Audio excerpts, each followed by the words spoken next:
Today we talk about how can you fix this problem or know how you can do that on your Amazon Music app. All you have to do in the first just click on settings. So then it's going to take you to this list. It's going to show for you like this. You're scrolling down here, click on apps. Then it's going to take you to this list and you're looking for Amazon Music app. Or just click on search. Then here at Amazon Music, it's going to show for you like this. Then it's going to take you to this list. Click on force stop, click on OK. You're scrolling down here until you find storage, click on it. Then you click on clear cache. So then all you have to do, you just go to your Play Store, click on it here.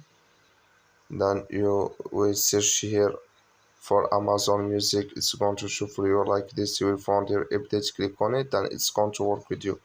That's all you have to do. Thank you for watching. Don't forget to support us by liking and subscribe.